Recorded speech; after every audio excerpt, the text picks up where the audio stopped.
الله أكبر كبيرا والحمد لله كثيرا وسبحان الله بكرة وأصيلا لا إله إلا الله والله أكبر الله أكبر ولله الحمد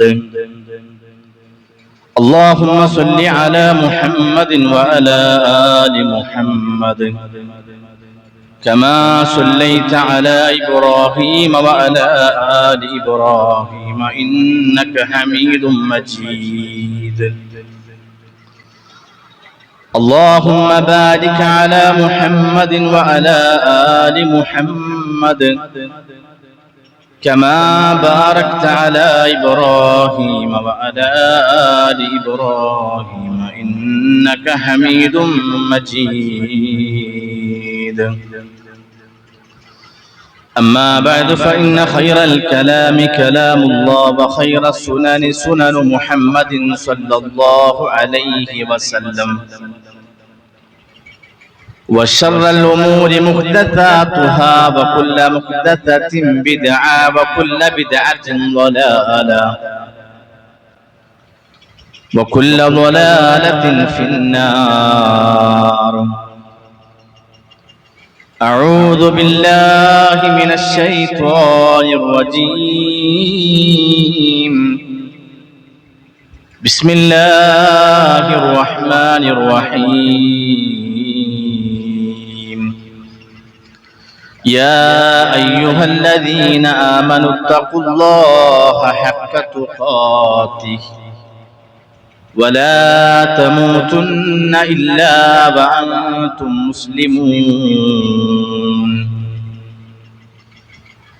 رب اشرح لي صدري ويسر لي أمري واحلل عقدة من لساني يفقهوا قولي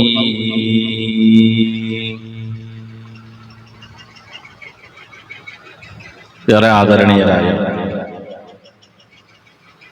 സത്യവിശ്വാസികളെ, വിശ്വാസിനികളെ, പ്രപഞ്ച സൃഷ്ടാവായ റബ്ബ് സുബ്ഹാനഹു വ തആലയുടെ നിയമങ്ങളും ഉപദേശങ്ങളും നിർദ്ദേശങ്ങളും കൃത്യമായി പാലിച്ച് തഖ്വയുള്ളവരായി ജീവിച്ചു മരിക്കണമെന്ന് ആദ്യം എന്നോടും തുടർന്ന് നിങ്ങൾ ഓരോരുത്തരോടും ഉപദേശിക്കുകയാണ്, വസിയ്യത്ത് ചെയ്യുകയാണ്.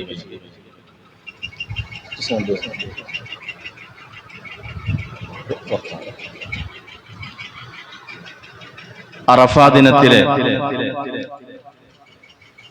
സുപ്രധാനമായ ഒരു ഘടകമാണ് ഹജ്ജത്തുൽ വദാ. നബി സല്ലല്ലാഹു അലൈഹി വസല്ലമ തന്റെ ജീവിതത്തിൽ ഒരു തവണയാണ് ഹജ്ജ് ചെയ്തത്. ഇതാണ് പ്രവാചകന്റെ ആദ്യത്തെയും അവസാനത്തെയും ഹജ്ജ്. ഈ ഒരു ഹജ്ജിനിടയിൽ അറഫയിൽ വെച്ച് നബി സല്ലല്ലാഹു അലൈഹി വസല്ലമ നടത്തിയ പ്രഭാഷണമാണ്, ഖുതുബയാണ് ഹജ്ജത്തുൽ വദാ അല്ലെങ്കിൽ ഖുതുബത്തുൽ വദാ എന്ന് പറയും. അറഫ മൈതാനിയിൽ ദുൽഹിജ്ജ 9 ഹജ്ജിന് പോയ വിശ്വാസികൾ, സ്വഹാബാക്കൾ നബിയോടൊപ്പം ഒരുമിച്ച് കൂടിയ സന്ദർഭമാണ്. ളുഹർ നമസ്കാരത്തിന്റെ എത്രയോ മുമ്പ്, ഫജർ നമസ്കാരം കഴിഞ്ഞ് ളുഹറിന്റെ മുമ്പുള്ള ദുഹാ സമയം, പൂർവാഹന സമയം, പ്രവാചകൻ സല്ലല്ലാഹു അലൈഹി വസല്ലമ മലമുകളിൽ കയറി നിന്ന് നബി സല്ലല്ലാഹു അലൈഹി വസല്ലമ തന്റെ ജനങ്ങളെ മൊത്തം വിളിക്കുന്നു. സ്വഹാബാക്കളെ വിളിച്ചു, അയ്യുഹന്നാസ്, അല്ലയോ ജനങ്ങളെ, ഇസ്മഉ മിന്നി ഉബയ്യിന ലക്കും, ഞാൻ നിങ്ങളോട് പറയുന്നത് നിങ്ങൾ എല്ലാവരും ഒന്ന് ശ്രദ്ധിച്ചു കേൾക്കണം. فإني لا أدري لعلي لألقاكم بعد عام هذا في موقف هذا. ഇതുപോലെ ഒരു ദിവസം വീണ്ടും നിങ്ങളെ കാണാൻ എനിക്ക് സാധിക്കണമെന്നില്ല. അതുകൊണ്ട് എന്റെ ഈ ഉപദേശത്തെ നിങ്ങൾ ശ്രദ്ധിച്ചു കേൾക്കണമെന്ന് പറഞ്ഞ് അറഫ മൈതാനിയിൽ വെച്ച് ദീർഘനേരം പ്രവാചകൻ ഖുതുബ പറഞ്ഞത് നമുക്ക് ഹദീസിൽ പ്രിയമുള്ളവരെ കാണാൻ സാധിക്കും. പ്രവാചകൻ സല്ലല്ലാഹു അലൈഹി വസല്ലമയുടെ ഈ ഒരു ഖുതുബ കേട്ട്, ആ ഒരു സംസാരം കേട്ട് ഉമർ റളിയല്ലാഹു തആല എന്ന് പറയുന്നുണ്ട്, ലൈസ ബഅദൽ കമാലി ഇല്ല നുഖ്സാൻ, പൂർത്തിയായ ഒന്നിന് പിന്നെ വളർച്ചയില്ല, തളർച്ചയുണ്ടാവുക. അഥവാ എന്തിനാണോ പ്രവാചകൻ സല്ലല്ലാഹു അലൈഹി വസല്ലമ വന്നത്, ആ ദൗത്യം പ്രവാചകൻ പൂർത്തീകരിച്ചിരിക്കുകയാണ്. അഥവാ ഇനി നബി സല്ലല്ലാഹു അലൈഹി വസല്ലമയുടെ വഫാത്താണ് എന്ന് സ്വഹാബാക്കൾക്ക് പ്രവാചകന്റെ ആ ഒരു ഖുതുബയിൽ നിന്ന് തന്നെ ബോധ്യപ്പെടുന്നു. അതാണ് ഉമർ പറഞ്ഞത്, റളിയല്ലാഹു അൻഹു, ഇല്ല ലൈസൽ ബഅദൽ കമാലി ഇല്ല നുഖ്സാൻ. അഥവാ ഇനിയൊരു എന്തില്ല, ഒരു ദീനിന്റെ പൂർത്തീകരണം അവിടെ അവസാനിച്ചു എന്നുള്ള അർത്ഥത്തിലാണ് ഉമർ ഇബ്നു ഖത്താബ് അത് പറയുന്നത്. അഥവാ അടുത്ത ഹജ്ജിന്റെ മുമ്പ് പ്രവാചകൻ സല്ലല്ലാഹു അലൈഹി വസല്ലമ ഈ ലോകത്തോട് പ്രിയമുള്ളവരെ വിട പറഞ്ഞിട്ടുണ്ട്. അഥവാ ഒരൊറ്റ ഹജ്ജാണ് പ്രവാചകൻ സല്ലല്ലാഹു അലൈഹി വസല്ലമ ജീവിതത്തിൽ നടത്തിയത്. ആ ഒരു ഖുതുബയിൽ പ്രവാചകൻ സല്ലല്ലാഹു അലൈഹി വസല്ലമ നടത്തിയ ഉപദേശങ്ങളെ ഹദീസിന്റെ കിതാബുകളിൽ നമുക്ക് കൃത്യമായിട്ട് കാണാൻ പറ്റും. ഒന്നാമതായി പ്രവാചകൻ സല്ലല്ലാഹു അലൈഹി വസല്ലം പറഞ്ഞു, മനുഷ്യന്റെ രക്തത്തിന്റെയും അവന്റെ ധനത്തിന്റെയും അഭിമാനത്തിന്റെയും പവിത്രത എത്രമാത്രം ഉണ്ട്.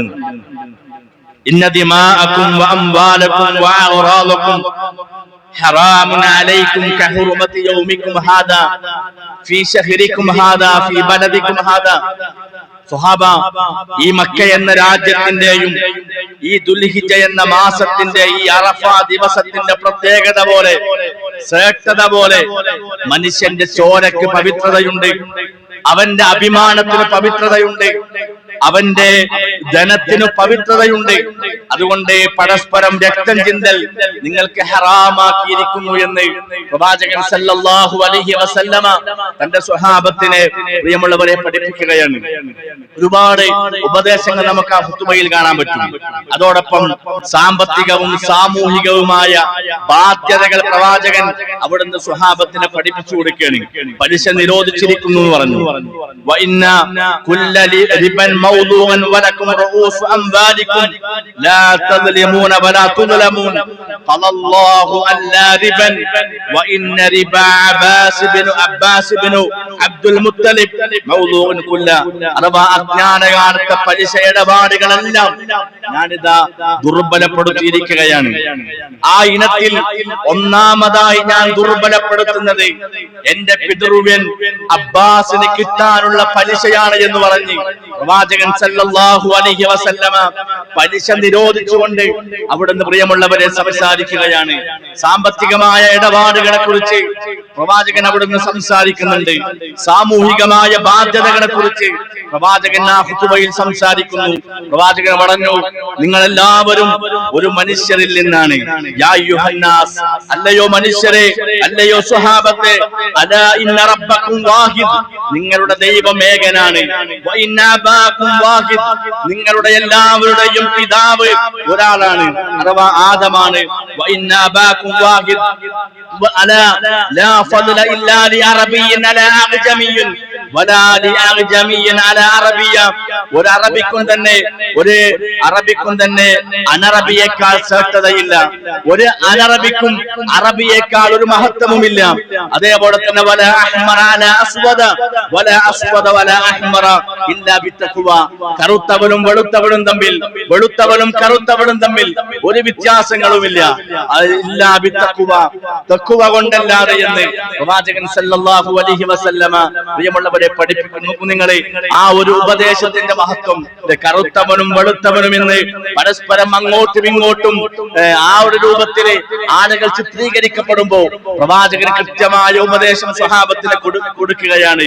വളരെ സുന്ദര സുമുഖനായ മഹാനായ പ്രവാചകൻ സല്ലല്ലാഹു അലൈഹി വസല്ലമയുടെ സ്വഹാബാക്കളുടെ കൂട്ടത്തിലെ അബൂബക്കർ സിദ്ദീഖ് റളിയല്ലാഹു അൻഹു സദസ്സിലുണ്ട്.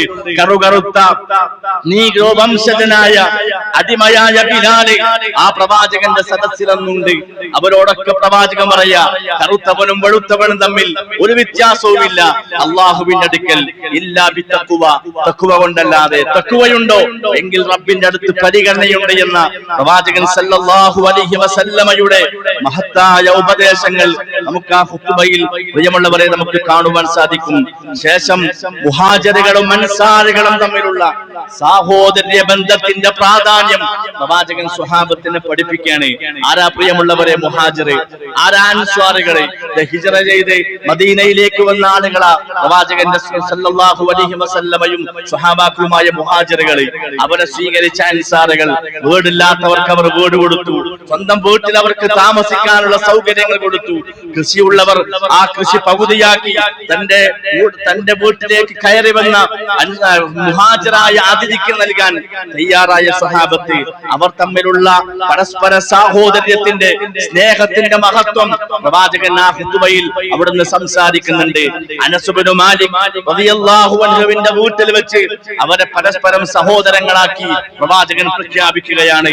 ബദർ യുദ്ധം നടക്കുന്നതുവരെ ചരിത്രത്തിൽ കാണാം അവർ പരസ്പരം മുഹാജിറും അൻസാറുകളും തമ്മിൽ അനന്തരം എടുത്തു എന്ന് നമുക്ക് ചരിത്രങ്ങളിൽ കാണാൻ പറ്റും. പിന്നീട് അനന്തരാവകാശ നിയമവുമായി ബന്ധപ്പെട്ട ആയത്തിറങ്ങുന്നത് വരെ അവർ പരസ്പരം അനന്തര സ്വത്ത് അങ്ങോട്ടും ഇങ്ങോട്ടും കൈമാറിയിരുന്നു. അത്ര സാഹോദര്യ ബന്ധമായിരുന്നു അവർ തമ്മിൽ. അതിന്റെ പ്രാധാന്യം പ്രവാചകൻ ആ ഖുതുബയിൽ പ്രിയമുള്ളവരെ സ്വഹാബത്തിനെ ഓർമ്മപ്പെടുത്തുകയാണ്. വീണ്ടും പ്രവാചകൻ സല്ലല്ലാഹു അലൈഹി വസല്ലമ പുരുഷന്മാരോട്, ഭർത്താക്കന്മാരോട് പ്രവാചകൻ ഉപദേശിക്കുകയാണ്. സ്ത്രീകളുടെ കാര്യത്തിൽ ഭാര്യമാരുടെ കാര്യത്തിൽ നിങ്ങൾ പ്രത്യേകം ശ്രദ്ധിക്കണമെന്ന് സ്വഹാബത്തിനെ പഠിപ്പിച്ചു. അള്ളാഹു നിങ്ങൾക്ക് അവിടെ തന്നത് ഒരു പ്രത്യേകമായ കരാറിന്റെ അടിസ്ഥാനത്തിലാണ്. നിങ്ങളുടെ ആവശ്യങ്ങൾക്ക് വേണ്ടി അവരെ ഉപയോഗിക്കുകയും പിന്നീട് അവരുടെ ന്യൂനതകൾ എടുത്തു പറഞ്ഞ് അവരോട് ദേഷ്യം കാട്ടി അവരോട് നിങ്ങൾ സംസാരിക്കാൻ പാടില്ല എന്ന് പ്രവാചകൻ സ്വഹാബത്തിന് പഠിപ്പിച്ചു കൊടുക്കുകയാണ്. ആ സ്ത്രീകളുടെ ഭാര്യമാരുടെ മനസ്സുകളെ നിങ്ങൾ വേദനിപ്പിക്കരുത് എന്ന് പ്രവാചകൻ പഠിപ്പിച്ചു കൊടുത്തു. അവരോട് നിങ്ങൾക്ക് കടമകളും കടപ്പാടുകളുമുണ്ട്, ബാധ്യതകളും അവകാശങ്ങളുമുണ്ട് എന്ന് നബി സല്ലല്ലാഹു അലൈഹി വസല്ലം അറഫ മൈതാനിയിൽ ഉപദേശിച്ചത് പ്രിയമുള്ളവരെ ഹദീസിന്റെ കിതാബുകളിൽ കൃത്യമായി നമുക്ക് കാണാൻ സാധിക്കും. നോക്കൂ നിങ്ങൾ, വർത്തമാനകാലത്ത് സ്ത്രീകൾ നേരിടുന്ന പ്രശ്നങ്ങൾ എന്തൊക്കെയാണ്? പിഞ്ചു കുഞ്ഞിനെ പീഡിപ്പിക്കുന്ന വാർത്തകൾ, സ്ത്രീധനത്തിന്റെ പേരിലുള്ള പീഡനങ്ങൾ, കൊലപാതകങ്ങൾ. ഇസ്ലാം ഒരു സ്ത്രീക്ക് നൽകുന്ന സ്ഥാനവും ആദരവും എത്രത്തോളം ഉണ്ട് എന്നത് ഈ പ്രവാചകന്റെ ഖുതുബയിലൂടെ നമുക്ക് പ്രവാചകൻ പഠിപ്പിച്ചു തരാണ്, മനസ്സിലാക്കി തരാം, സ്വഹാബത്തിന് പഠിപ്പിച്ചു കൊടുക്കുകയാണ്. ഇന്ന് ആളുകൾ മുസ്ലിം സമുദായത്തെ തെറ്റിദ്ധരിപ്പിക്കുന്നത് എങ്ങനെയാണ്? മുസ്ലിം സഹോദരിമാരെ തെറ്റിദ്ധരിപ്പിക്കുകയാണ്. ഇസ്ലാമിൽ എന്ത് സ്വാതന്ത്ര്യം ഉള്ളത്, എന്ത് അവകാശങ്ങളാണ് നിങ്ങൾക്കുള്ളത്? പ്രവാചകൻ സ്ത്രീകൾക്കുള്ള അവകാശങ്ങളെ കൃത്യമായി അവിടുന്ന് പഠിപ്പിക്കുന്നുണ്ട്. വിടവാങ്ങൽ പ്രസംഗത്തിന്റെ അവസാനത്തിൽ ആ ജനസമൂഹത്തെ അഭിമുഖീകരിച്ചുകൊണ്ട് പ്രവാചകൻ അവസാനമായിട്ട് പഠിപ്പിക്കുന്നത് പ്രബോധനത്തിന്റെ പ്രാധാന്യത്തെ കുറിച്ചാണ് ഓർമ്മപ്പെടുത്തുന്നത്. പ്രവാചകൻ സല്ലല്ലാഹു അലൈഹി വസല്ലം പറയാ, നിങ്ങളോട് അല്ലാഹു അവന്റെ സന്നിധിയിൽ വെച്ച് നാളെ പരലോകത്ത് വെച്ച് എന്നെ കുറിച്ച് നിങ്ങളോട് ചോദിക്കപ്പെടും. അപ്പൊ സ്വഹാബ നിങ്ങൾ എന്താണ് എന്നെ കുറിച്ച് പറയാൻ? അവിടെ കൂടിയ സ്വഹാബാക്കളൊക്കെ ഒരേ സ്വരത്തിൽ സ്വഹാബാക്കൾ മറുപടി നൽകി. അങ്ങൊന്ന് പ്രവാചകരെ, താങ്കൾ അല്ലാഹുവിന്റെ സന്ദേശം ഞങ്ങളെ അറിയിക്കുകയും അങ്ങയുടെ എല്ലാ ബാധ്യതകളും താങ്കൾ നിറവേറ്റുകയും ചെയ്തിട്ടുണ്ട് എന്ന് അവിടെ കൂടിയ ആയിരക്കണക്കിന് സ്വഹാബാക്കൾ മുഴുവൻ, ഒരൊറ്റ സ്വഹാബി പോലും ഇല്ലാതെ അവിടുന്ന് എല്ലാ സ്വഹാബാക്കളും പറയാ, താങ്കളുടെ ബാധ്യത കൃത്യമായി പൂർത്തീകരിച്ചിട്ടുണ്ട്, ഞങ്ങളതിന് സാക്ഷിയാണ്. പ്രവാചകൻ സല്ലല്ലാഹു അലൈഹി വസല്ലം രണ്ട് കൈകളും ആകാശത്തേക്ക് ഉയർത്തി, കണ്ണും കൈകളും ഉയർത്തിക്കൊണ്ട് അവിടുന്ന് പ്രാർത്ഥിക്കുകയാണ്, അല്ലാഹുമ്മ ഷ്ഹദ്, അല്ലാഹുമ്മ ഷ്ഹദ്, അല്ലാഹുമ്മ ഷ്ഹദ്, അല്ലാഹുവേ നീ സാക്ഷിയാണ്, നീ സാക്ഷിയാണ്. എന്റെ സ്വഹാബത്ത് ഇതാ, ഈ കൂടിയ ആയിരക്കണക്കിന് സ്വഹാബാക്കൾ ഇതാ, ഞാൻ ഈ ബാധ്യത, ഈ ദഅവത്ത് എന്ന ലാ ഇലാഹ ഇല്ലല്ലാഹ് മുഹമ്മദ് റസൂലുള്ളാഹ് എന്ന ആ ബാധ്യത ഞാൻ കൃത്യമായി നിർവഹിച്ചു എന്നതിന് ഈ ചുറ്റും കൂടിയ ആയിരക്കണക്കിന് സ്വഹാബാക്കൾ സാക്ഷിയാണെങ്കിൽ അല്ലാഹുവേ നീ ഇത് കാണുന്നുണ്ടല്ലോ. അല്ലാഹുമ്മ ഷ്ഹദ്, അല്ലാഹുമ്മ ഷ്ഹദ്, അല്ലാഹുമ്മ ഇഷ്ഹദ് എന്ന് പ്രഖ്യാപിക്കുന്ന പ്രവാചകൻ സല്ലല്ലാഹു അലൈഹി വസല്ലം എന്ന് പറയുന്നത്, പ്രിയമുള്ളവരെ, നബി സല്ലല്ലാഹു അലൈഹി വസല്ലമ ഏൽപ്പിച്ച ഈ പ്രബോധനം, നമ്മളെ ഏൽപ്പിക്കപ്പെട്ട ഈ പ്രബോധനം, ഇത് ഖുതുബ നിർവഹിക്കുന്ന എന്റെയും ഇത് കേട്ടുകൊണ്ടിരിക്കുന്ന നിങ്ങളുടെ ഓരോരുത്തരുടെയും ബാധ്യതയാണ്. അത് എത്രത്തോളം നമുക്ക് നിർവഹിക്കാൻ സാധിച്ചിട്ടുണ്ടെന്നുള്ളത് നാം കൃത്യമായി ആലോചിക്കുക. നാളെ പരലോകത്ത് ഖുതുബ പറയുന്ന എന്നെ കുറിച്ച് മാത്രമല്ല ചോദിക്കുക, ഈ ഒരു ദഅവത്ത് നിങ്ങൾ നടത്തിയോ എന്നത് ഈ ഇരിക്കുന്ന ഓരോരുത്തരോടും നാളെ റബ്ബ് സുബ്ഹാനഹു വ തആല ചോദിക്കുമെങ്കിൽ, പ്രിയമുള്ളവരെ, എന്തു മറുപടി ഞാനും നിങ്ങളും നൽകുമെന്നത് കൃത്യമായി നമ്മൾ ആലോചിക്കണം. റസൂലുള്ളാഹി സ്വല്ലല്ലാഹു അലൈഹി വസല്ലമ അവസാനമായി സ്വഹാബത്തോട് പറയാ, ഖദ് തറക്തു ഫീകും ലം തളില്ലു ബഅദഹു ഇൻ അതസംതും കിതാബല്ലാഹ്. ഞാൻ നിങ്ങൾക്ക് വിട്ടേച്ചു പോകുന്ന ഈ ഖുർആൻ, ആ ഖുർആൻ അത് നിങ്ങൾ മുറുകെ പിടിച്ചാൽ നിങ്ങൾ വഴിതെറ്റി പോവുകയില്ല. തറക്തു ഫീകും അംറൈനി ലം തളില്ലു മാ തമസ്സക്തും ബിഹിമാ കിതാബല്ലാഹി വസുന്നത്തി റസൂലിഹി. ഇതാ രണ്ട് കാര്യങ്ങൾ ഞാൻ നിങ്ങൾക്ക് വിട്ടേച്ചു പോവുകയാണ്, അല്ലാഹുവിന്റെ ഖുർആനും ഹദീസാകുന്ന സുന്നത്തും ഞാൻ നിങ്ങൾക്ക് ഇതാ വിട്ടേച്ചു പോകുന്നു എന്ന് പറഞ്ഞ് പ്രവാചകൻ സല്ലല്ലാഹു അലൈഹി വസല്ലമ സ്വഹാബത്തിനെ വിളിക്കുന്നുണ്ട്, അയ്യുഹന്നാസ്, അല്ലയോ സ്വഹാബ, ഇന്നഹു ലാ നബിയ്യൻ ബഅദി, എനിക്ക് ശേഷം ഇനിയൊരു പ്രവാചകൻ ലോകത്ത് വരാനില്ല, ഞാനാണ് അവസാനത്തെ പ്രവാചകൻ. ലാ ഉമ്മത ബഅദകും, നിങ്ങൾക്ക് ശേഷം ഇനിയൊരു ഉമ്മത്തും ഈ ലോകത്ത് വരാനില്ല, അവസാനത്തെ സമുദായം, അവസാനത്തെ ഉമ്മത്ത് നിങ്ങളാണ്. അതുകൊണ്ട് എന്റെ നിയമങ്ങൾ നിങ്ങൾ ശ്രദ്ധിക്കണമെന്ന് പറഞ്ഞ് ളുഹർ നമസ്കാരത്തിന്റെ ബാങ്കിന്റെ സമയമാകുന്നത് വരെ പ്രവാചകൻ അവിടുന്ന് സ്വഹാബാക്കളെ ഉപദേശിച്ചുകൊണ്ടേയിരിക്കുകയാണ്. ളുഹറിന്റെ സമയമായപ്പോ ബിലാൽ റളിയല്ലാഹു അൻഹുവിനെ വിളിച്ചുകൊണ്ട് ബാങ്ക് കൊടുക്കാൻ പറഞ്ഞു. കുറച്ചു സമയം കാത്തിരുന്നു, ഇഖാമത്ത് കൊടുക്കാൻ പറഞ്ഞു. എന്നിട്ട് ളുഹർ നിസ്കരിക്കണം. ളുഹറിന്റെ കൂടെ അസർ ജമ്മാക്കി നിസ്കരിക്കണം. പിന്നീട് ഓരോരുത്തരും അവരവരുടെ പ്രാർത്ഥനയിലാണ്. സ്വഹാബത്ത് ദിക്റിലാണ്, ദുആയിലാണ്. എന്താണ് പ്രിയമുള്ളവരെ സ്വഹാബത്തിന് പ്രാർത്ഥിക്കാനുള്ളത്? അല്ലാഹുമ്മ യഗ്ഫിർലി. സ്വഹാബത്തിന് പ്രാർത്ഥിക്കാനുള്ളത് അല്ലാഹുമ്മ യഗ്ഫിർലി, അല്ലാഹുവേ പുറത്തു തരണേ റബ്ബേ, മാപ്പാക്കണേ റബ്ബേ, തെറ്റ് ചെയ്തിട്ടുണ്ട് റബ്ബേ, ഞങ്ങള് ഹറാമ് കുടിച്ചിട്ടുണ്ട്, ഞങ്ങള് ജാഹിലിയ്യ കാലത്ത് കള്ളു കുടിച്ചിട്ടുണ്ട്, വ്യഭിചരിച്ചിട്ടുണ്ട്, അല്ലാഹുവേ മാപ്പാക്കണമെന്ന് റളിയല്ലാഹു അൻഹും വറളു അൻഹു എന്ന് അല്ലാഹുവിൽ നിന്ന് സർട്ടിഫിക്കറ്റ് നേടിയ സ്വഹാബത്ത് പോലും പ്രാർത്ഥിക്കുന്നത് അല്ലാഹുമ്മ യഗ്ഫിർലി, പുറത്തു തരണേ റബ്ബേ എന്നാണ്. ഓരോ സഹാബത്തും കണ്ണുനീരൊഴുക്കി പ്രാർത്ഥിക്കുകയാണ്, രണ്ട് കൈകളും ആകാശത്തേക്ക് ഉയർത്തി പ്രാർത്ഥിക്കുകയാണ് സ്വഹാബ. അതിനിടയിൽ സൂര്യൻ അസ്തമിക്കാൻ സമയമായപ്പോൾ, മഗ്രിബിന്റെ തൊട്ട് മുമ്പുള്ള സമയം, റസൂൽ സല്ലല്ലാഹു അലൈഹി വസല്ലമ ബിലാൽ റളിയല്ലാഹു തആല അൻഹുവിനെ വിളിച്ചിട്ട് പറഞ്ഞു, യാ ബിലാൽ അൻസിത് ലിയന്നാസ്. ബിലാലെ, എല്ലാരോടും, എല്ലാ സ്വഹാബാക്കളോടും ദിക്റുകളും ദുആകളൊക്കെ നിർത്തി എന്നെ ഒന്ന് ശ്രദ്ധിക്കാൻ വേണ്ടി പറ, എനിക്ക് ചില കാര്യങ്ങൾ സംസാരിക്കാനുണ്ട്, അവരോട് എന്നിലേക്ക് ശ്രദ്ധിക്കാൻ പറഞ്ഞു. ബിലാൽ റളിയല്ലാഹു തആല അൻഹു വിളിച്ചു പറഞ്ഞു, അൻസിതു ബി റസൂലില്ലാഹ്. സ്വഹാബ, നിങ്ങൾ എല്ലാവരും നിങ്ങളുടെ പ്രാർത്ഥനകളും ദിക്റുകളൊക്കെ നിർത്തി എല്ലാവരും പ്രവാചകനിലേക്ക് ഒന്ന് ശ്രദ്ധ കൊടുക്കി, എല്ലാവരും പ്രവാചകനിലേക്ക് നോക്കുന്നു. സ്വഹാബാക്കൾ മുഴുവൻ പ്രവാചകന്റെ സംസാരത്തിലേക്ക് കാതോർത്തിരിക്കുകയാണ്. ആ സന്ദർഭത്തിൽ പ്രവാചകൻ സല്ലല്ലാഹു അലൈഹി വസല്ലം പറഞ്ഞു, യാ മഅശറൻ നാസ്, അല്ലയോ സ്വഹാബ, അല്ലയോ ജനങ്ങളെ, ആതാനി ജിബ്രീല ഹാനിഫ, കുറച്ചു മുമ്പ് ജിബ്രീൽ അലൈഹിസ്സലാം എന്റെ അടുക്കൽ വന്നു, വഹയുമായി വന്നു. എന്നിട്ട് എന്റെ റബ്ബിൽ നിന്നുള്ള സലാം എനിക്ക് അറിയിച്ചിട്ടുണ്ട്. എന്നിട്ട് എന്നോട് ജിബ്രീൽ പറയാ, ഇന്നല്ലാഹ അസ്സ വജല്ല ഗഫറ ലി അറഫ, ഈ അറഫയിൽ ഒരുമിച്ച് കൂടിയ നിങ്ങളുടെ എല്ലാവരുടെയും പാപങ്ങൾ അല്ലാഹു പുറത്തു തന്നിട്ടുണ്ട് എന്ന സന്തോഷ വാർത്ത ജിബ്രീൽ വന്ന് എന്നെ അറിയിച്ചു എന്ന് പ്രവാചകൻ സല്ലല്ലാഹു അലൈഹി വസല്ലം സ്വഹാബത്തിനോട് പറയുമ്പോൾ സഹോദരങ്ങളെ, ഇത് കേട്ടപ്പോ സ്വഹാബത്തെ പൊട്ടി കരയാണ്, സന്തോഷത്തിന്റെ കണ്ണുനീരാണ്. അതുവരെ അവിടേക്ക് അവർ വന്നത്, അവിടെ അറഫയിൽ നിന്നത്, ദീർഘനേരം പ്രാർത്ഥിച്ചത്, ദിക്റിൽ ചെലവഴിച്ചത്, സുജൂദിൽ കിടന്ന് കരഞ്ഞത്, പ്രിയമുള്ളവരെ, പാപങ്ങൾ പൊറുക്കപ്പെടാൻ വേണ്ടിയായിരുന്നു. അതാ പ്രവാചകൻ വഹീനാൽ പറയുന്നു, ജിബ്രീലിന്റെ അടുക്കൽ വന്നു, അള്ളാഹുവിന്റെ വഹീ വന്നിട്ടുണ്ട്, നിങ്ങളുടെ പാപങ്ങളൊക്കെ അല്ലാഹു തആല പുറത്തു തന്നിട്ടുണ്ട്. ആ സന്ദർഭത്തിൽ നോക്കൂ, നിങ്ങൾ കരഞ്ഞുകൊണ്ട് ഉമർ ഇബ്നുൽ ഖത്താബ് റളിയല്ലാഹു തആല അൻഹു ചോദിക്കുന്ന ഒരു ചോദ്യമുണ്ട്. ഈ ഉമ്മത്തിനോട്, ഈ സമുദായത്തോട്, പ്രിയമുള്ളവരെ, നമ്മളോട് മഹാനായ ഉമർ ഇബ്നുൽ ഖത്താബ് റളിയല്ലാഹു അൻഹുവിന് ഉണ്ടായ സ്നേഹം എത്രത്തോളം ഉണ്ട് എന്ന് ഈ ചോദ്യത്തിൽ നമുക്ക് മനസ്സിലാക്കാൻ പറ്റും. നബിയോട് ചോദിക്കാം, ഉമർ, ഹാദാ ലനാ ഖാസ, അല്ലാഹുവിന്റെ റസൂലേ, അങ്ങയുടെ കൂടെ ഹജ്ജിന് വന്ന ഈ സ്വഹാബിമാരായ ഞങ്ങൾക്ക് മാത്രമാണോ ഈ അനുഗ്രഹം ഉള്ളത്? അല്ലാഹ് പുറത്തെന്നു പറഞ്ഞില്ലേ, ഇത് ഞങ്ങൾക്ക് മാത്രമുള്ളതാണോ? നബി സല്ലല്ലാഹു അലൈഹി വസല്ലം പറയാ, ഹാദാ ലക്കും വലിമൻ അസാ ബഅദൻ നാസി ഇലാ യൗമിൽ ഖിയാമ.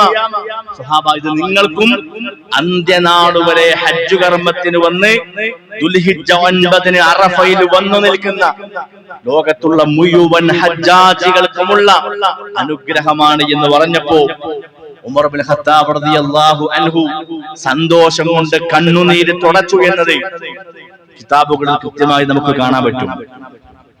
അദ്ദേഹം പറയാ, അല്ലാഹു എത്ര അനുഗ്രഹീതനാണ്, അല്ലാഹു എത്ര കാരുണ്യമുള്ളവനാണ് എന്ന് പറയുന്ന ഉമർ ഇബ്നുൽ ഖത്താബ് റളിയല്ലാഹു അൻഹു. സഹോദരങ്ങളെ, നാവ് കൊണ്ട് പറഞ്ഞാൽ തീരാത്ത അത്ര അനുഗ്രഹങ്ങളാണ് ആ ഒരു ദിവസത്തിനുള്ളത്. അതുകൊണ്ടാണ് ഉമ്മ പ്രസവിച്ചതുപോലെയാണ്